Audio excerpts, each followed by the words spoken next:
Hello, and welcome to the Love Your Work Life podcast. I'm your host, Elissa Shuck. Whether you're going for that next promotion, looking for a job, or making a career pivot, I'll teach you how to navigate it all so you can have the career you want.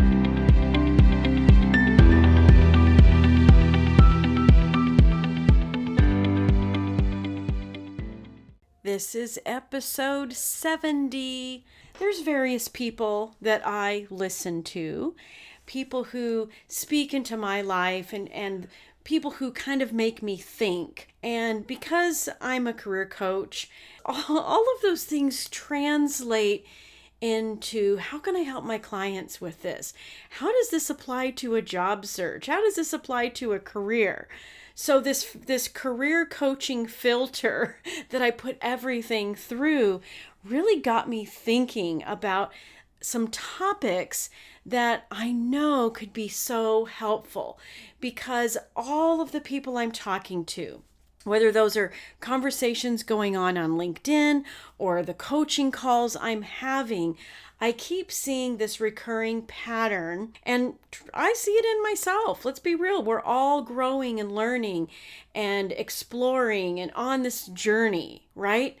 So a few things that keep occurring to me, and that's why I titled this week's episode, You Must Ask Yourself, because we are constantly telling ourselves something. Sometimes what we're telling ourselves is good. Sometimes what we're telling ourselves is not so great, especially if it's preventing you from doing the things that you want to do.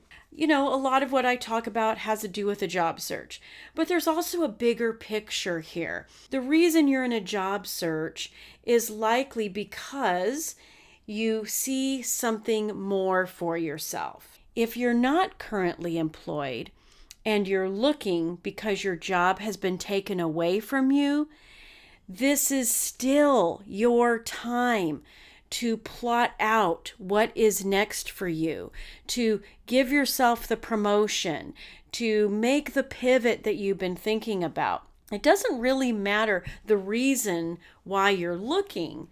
It's still the reason to ask yourself some really good questions so that you can leverage the power of your brain to help you get where you want to go. That's why you must ask yourself needs to always be something that you are considering. Because here's what I do know. There are some lies that your brain, my brain, will serve up that we just kind of love to hold on to.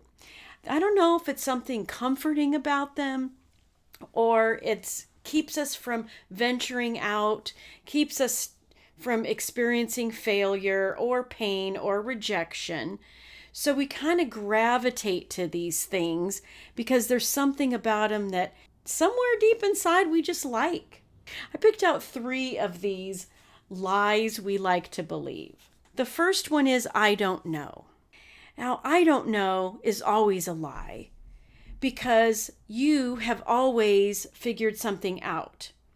And if you didn't have the answer, you went out and found the answer. I don't know doesn't really work. A question to ask yourself when your brain wants to latch on to I don't know is, if I did know, what would the answer be? Give yourself some space to figure something out. This can be so helpful for something as simple as, what job do I want to apply for? Your brain comes up with, I don't know. Don't accept that at face value. Don't believe that lie. Don't settle in to that comfort zone of I don't know. And ask yourself, what do I know? What do I like about the roles that I have done in my career? Because you don't have to do anything you don't like anymore. I'm not saying your job is going to be lovely and wonderful 100% of the time, But be strategic. Start looking at what you do like and asking yourself, how can I leverage this towards something new? Okay? There's no such thing as I don't know. There is such a thing as asking yourself, what do I love about what I do? What are the things that I gravitate to? What are the roles that if I could choose anything I wanted to, what would that look like?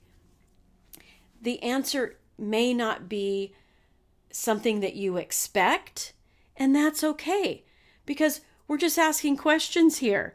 We're not making decisions. It reminds me, and hopefully you, that there are lots of possibilities out there. Now, your ideal or your dream thing may seem a little far-fetched. That's okay. But what if what seems far-fetched actually includes some little elements, some little clues of things that aren't so far off? This is why asking yourself some questions and not accepting every single thing your brain serves up for you at face value is so helpful. Here's another one. I've tried everything. It's a big lie. Because if you really had tried everything, there would literally be nothing left to try. And we know that's not true because there's always options. There's always a new technique. There's always a spark of something different that you could try when you give yourself the space to do it. So instead of accepting, I've tried everything, ask yourself some better questions like, what haven't I tried yet? Wouldn't that be good? Listen, you're giving your brain something to think about, questions, puzzles to solve. This is the power of asking yourself better questions, especially when you're having this inner dialogue. We know it's happening. So you don't have to accept that thought. You can challenge that thought. What haven't I tried yet? What is a new way I could tackle this problem? How could I change up what I'm doing? Notice the open-ended nature of these questions because that's what's going to get your brain percolating in there and giving you something better to chew on.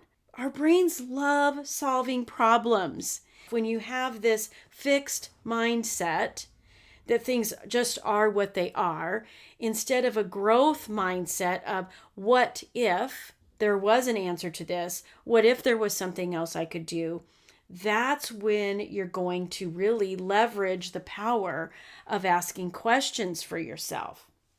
Here's the third one. Nothing's happening. That's a biggie. That's a biggie in a job search. When you think nothing's happening, that's exactly what you see. That's exactly the results you get. But is that actually true? Probably not. Because you don't have visibility to every little thing. There could be a whole lot going on behind the scenes with the recruiter, with the hiring manager, all the people that are involved. You're just not privy to what that looks like. So telling yourself nothing's happening isn't helpful. It gets you feeling stuck. That's for sure. Then oftentimes the result is the follow-up thought, what's the use? It's not working anyway. Oh, there's another one. It's not working. Not true.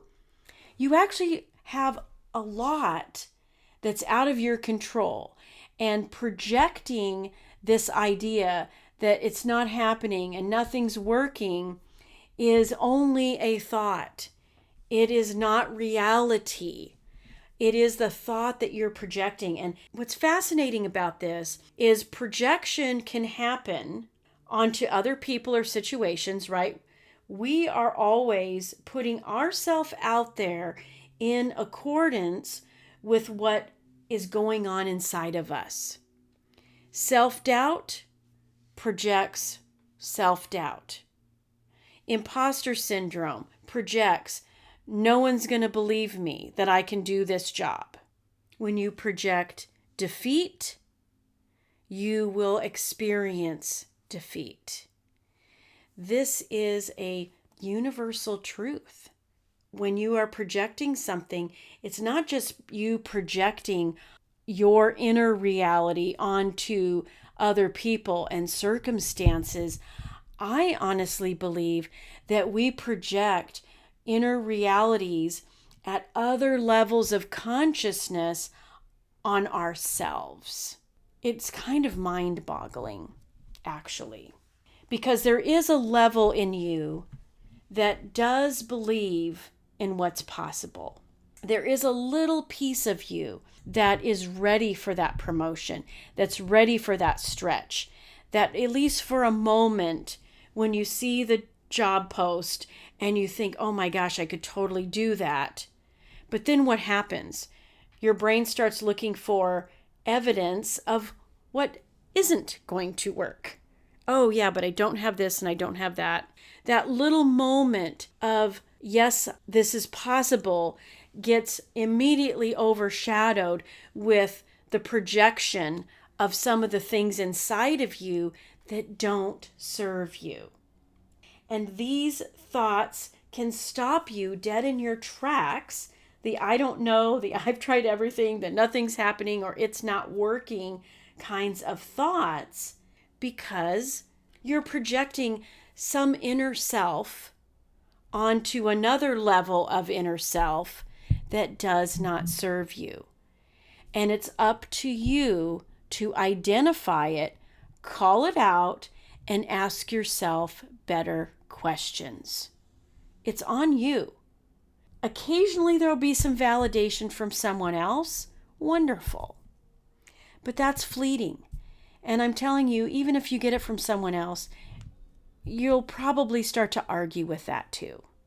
Yeah, but they know me too well. Or yeah, but they were a great manager. We got along so well. I probably never have that again with someone else.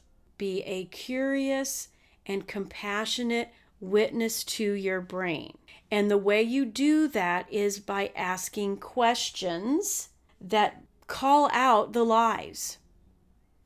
Be that compassionate person to yourself. Don't fall for these thoughts that diminish your value, that incapacitate you, because there are many areas of your life where you know you thrive.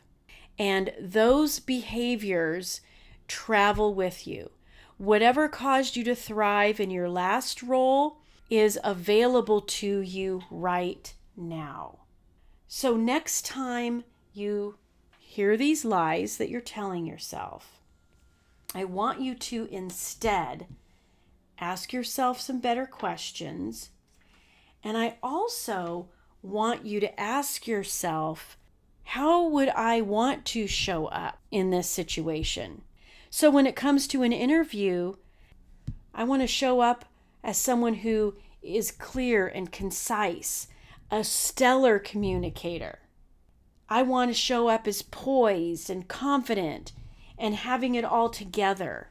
When you start giving yourself permission to show up like that kind of person, to actually just decide, put on the mind, the attitude, and the presence of that person, a person who you actually already are, but this next move in your career has you grappling with that a little bit.